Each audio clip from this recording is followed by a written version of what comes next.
Hello, welcome back. To my right is Jasmin Jahal.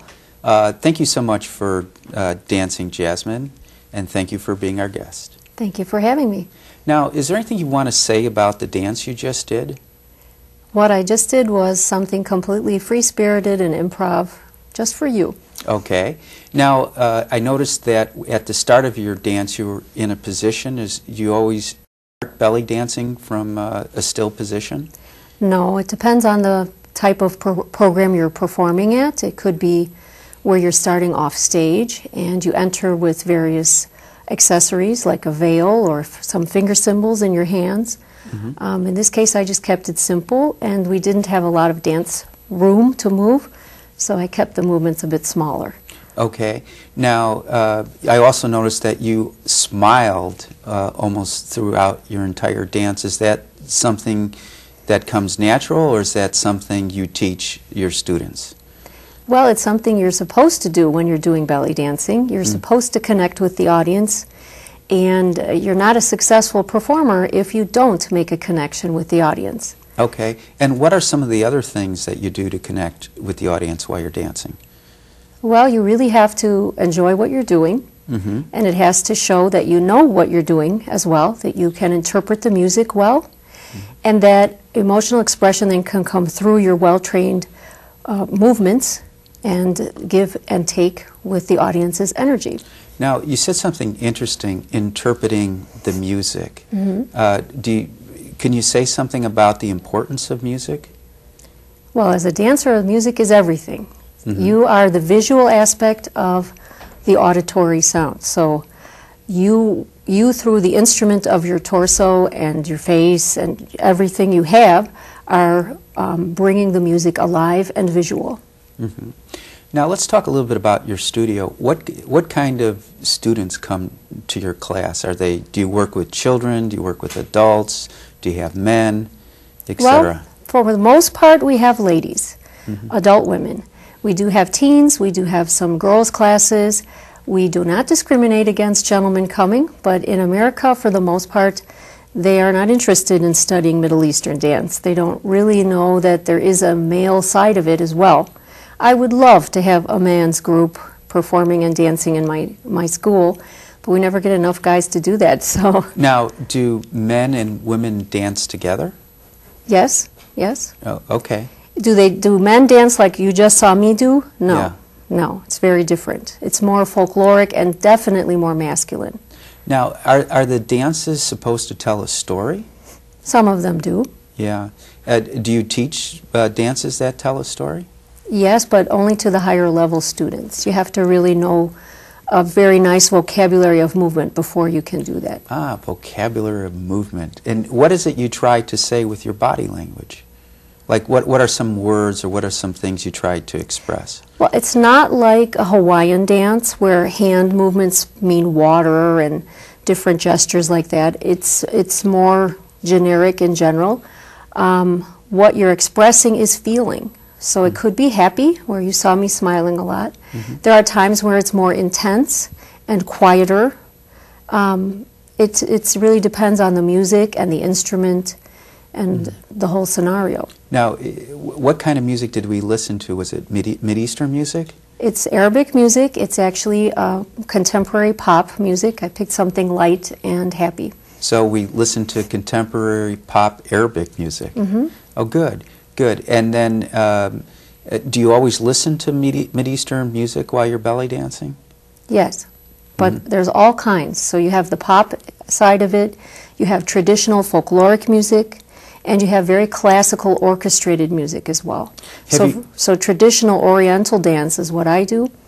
It's really appropriate to classical music, but that would have been a much longer performance for us on our program here. Have you ever gone to the Mideast? Oh, many times, yes. And do you perform there? I have, yes, and I've taught there too. Oh, and how have you been received?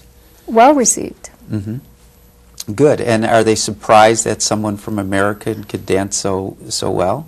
Surprised and pleased, yes, that their dance form is now a global art form. It's not just based in the Middle East anymore. Now, do women in their 60s, 70s, 80s continue their dancing? Yes. The misnomer about the dance outside of the Middle East is that you have to be young in order to do it. And really, the very best dancers, the most famous ones, are well over 40 years old. And there are ladies now in Cairo, there's particularly one who's very famous, she's over 70. She So doesn't you- look 70, she's Yeah. gorgeous. So you haven't even hit your prime yet. That's right. All right. There's longevity. Good, good. And do you think belly dancing contributes to your health? Yeah, oh, definitely. It works on fitness on many levels, flexibility, strength. You get a workout when you take the class, then you don't feel like you're exercising, but you really do get a very good, healthy workout. How long is a belly dance workout? An hour. Our classes run for 1 hour. Do you do any like stretching, warming up, and then warm Yes. down? Time. Yeah, and are there the stretches different for belly dancing than, say, for other forms of exercise? Well, everything is, of course, geared specifically to the isolations that we have to do in the body, because to do Middle Eastern dance well, you have to be able to control one body part and not move another. So the better belly dancer is one you can specifically look at her and say she's moving her shoulder or she's moving her hip, versus the one who's just jiggling everywhere. Then that's the person who isn't as well trained. And so if I understand you correctly, you would move the shoulder and not any other part of the body? You have to learn to control movement, and then slowly you put the puzzle pieces back together, yes. And when did you get started with belly dancing? I was in my teens. I have been dancing all my life. I started as a ballet dancer. I still love ballet. It was my first love. But when you become a teenager and you want to be a dancer, if you're not already a professional ballet dancer, it's not going to happen. You have to be very young in that art form.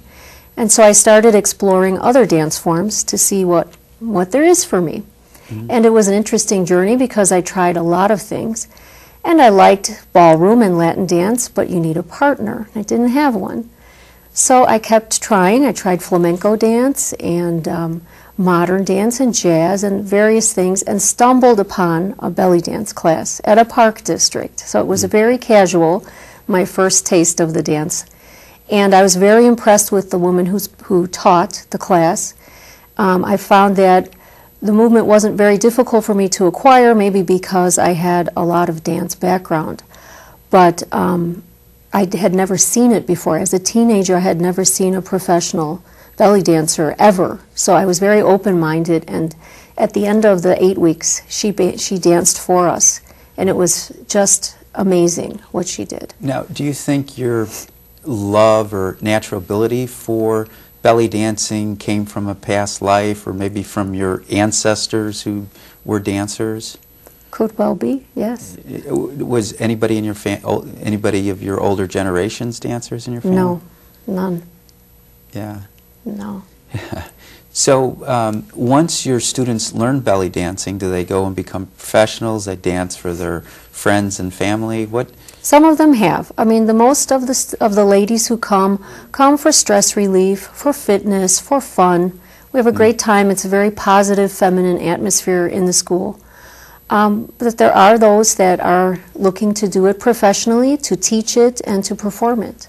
And I have produced some very well-known dancers. I'm very proud of that. Good.